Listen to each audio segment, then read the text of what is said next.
Mandela's secret love affair. A forbidden romance that nearly destroyed everything. This is the story they never told you. I've spent decades being called a hero, a saint, a symbol of freedom. But what if I told you that during my darkest hours on Robben Island, I nearly threw it all away for love? What if the man you think you know was actually torn between saving a nation and saving his own heart? The history books speak of my sacrifice, my dedication to the cause. They paint me as unwavering, unbreakable. But they don't mention the letters, the secret correspondence that could have destroyed everything we fought for. They don't speak of Fatima. For 27 years, I was prisoner 46664. But for a brief, dangerous moment, I was just a man who fell in love at the worst possible time, with the most impossible person. This nearly cost me everything. My marriage, my movement, my legacy. You think you know Nelson Mandela? You know nothing. This is the story of how love almost conquered the revolution and why I had to choose between my heart and my people's freedom. The concrete cell, 8 feet by 7 feet, became my world. Outside these walls, apartheid raged. Inside, I was dying slowly, not from the hard labor or the brutal guards, but from isolation. I was cut off from Winnie, from my daughters, from everything that made me human. The authorities monitored every letter, censored every word. We were allowed 1 visitor every 6 months, 1 letter every 6 months. But revolutionaries find ways to communicate, even in the most impossible circumstances. That's when the underground network brought me her first letter. Fatima Mir, brilliant, married, from a prominent Indian family, and dangerously committed to our cause. She was supposed to be updating me on political developments. Instead, her words reached something deeper. Her letters arrived hidden in legal documents, smuggled by sympathetic guards, coded in seemingly innocent messages about her academic work. What started as political correspondence slowly became personal confessions. I was 44 years old, serving life imprisonment, and for the first time in this hellish place, I felt alive again. Every relationship in prison is forbidden, but this one could destroy everything. The rules were clear. No personal relationships with the outside world beyond approved family visits. But Fatima wasn't just any woman. She was married. She was Indian in a society that forbade interracial relationships, and she was a prominent activist whose reputation was crucial to our movement. Prison guards watched everything. One suspicious letter could mean solitary confinement, loss of privileges, or worse.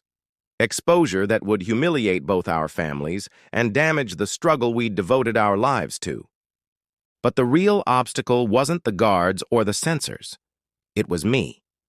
Every night in that cold cell, I thought about Winnie suffering outside, enduring harassment and arrest while fighting for my freedom. How could I betray her sacrifice? How could I even think about another woman while she carried our cause on her shoulders? Yet Fatima's letters kept coming, each one more intimate than the last. She understood my mind in ways Winnie never had. She challenged my thinking, shared my intellectual hunger, spoke to parts of my soul I'd forgotten existed. I was caught between loyalty and longing, between duty and desperate human need. The battle inside my heart raged harder than any fight against apartheid. What I wanted was simple and impossible: to be understood by someone who saw beyond the symbol. Fatima's letters became my lifeline. Through carefully coded language, we discussed philosophy, literature, politics. But underneath every intellectual exchange was something more dangerous: emotional intimacy. She wrote about her struggles as an Indian woman in our movement, about feeling caught between cultures. I found myself confessing fears I'd never shared with anyone: my terror that I might die in prison without seeing my children grow up, my doubt about whether our cause would ever succeed. Late at night, by candlelight, I would read her letters over and over. She didn't see prisoner 46664 or the legendary Nelson Mandela. She saw Rolihlahla, the man behind the myth. For the first time in years, I felt human. I began writing back with an intimacy that terrified me. I told her about my dreams, my loneliness, my growing feelings for her.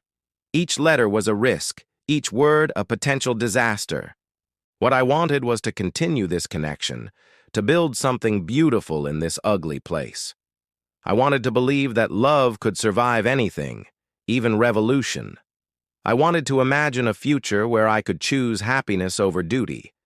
That desire nearly destroyed everything I'd worked for. By 1975, our secret was becoming impossible to hide. The letters were getting bolder. Fatima was taking enormous risks to see me, using her academic connections to arrange special visits. Fellow prisoners began to notice.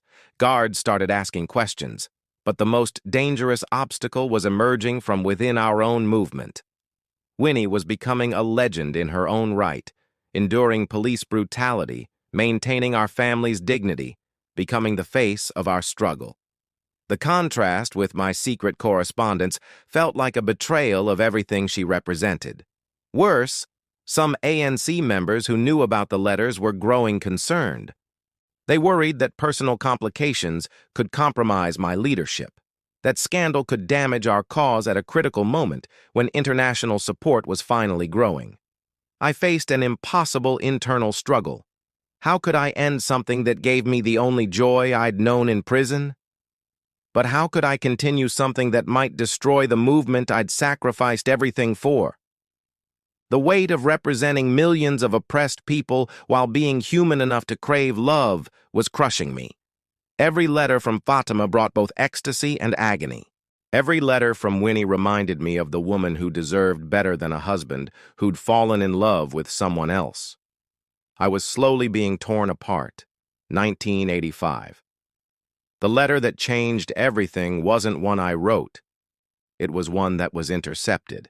A guard who'd been helping us was caught. Under interrogation, he revealed the extent of our correspondence. Suddenly, prison authorities knew about Fatima, but worse, word began spreading within ANC leadership circles. Oliver Tambo himself visited to discuss the situation. The conversation was brief but devastating. "Nelson, we need you to be above reproach. The world is finally listening to us. We cannot afford any scandals." That night, I held Fatima's latest letter one, where she'd written about imagining a life together after my release. Her words, once a source of hope, now felt like weapons pointed at everything we'd built. I realized that my personal happiness could cost millions their freedom. One leaked love letter could discredit our entire movement, could give apartheid supporters ammunition to dismiss us as immoral, could destroy the international solidarity we'd spent decades building. The choice became crystal clear. Fatima or the future of South Africa. My heart or my people's liberation. I made the hardest decision of my life. I wrote one final letter to Fatima, ending everything. I asked her to destroy all our correspondence and never contact me again. I chose revolution over romance, duty over desire. It nearly killed me. The world celebrated my release. Cameras captured my reunion with Winnie, our raised fists, the triumph of good over evil. But inside, I carried the weight of what I'd sacrificed. Fatima was in the crowd that day. Our eyes met for just a moment. The first time we'd seen each other in person since those brief, risky prison visits. She smiled, nodded once, and disappeared into the celebration. She understood. She'd always understood. Within 2 years, my marriage to Winnie collapsed. The reasons were complex.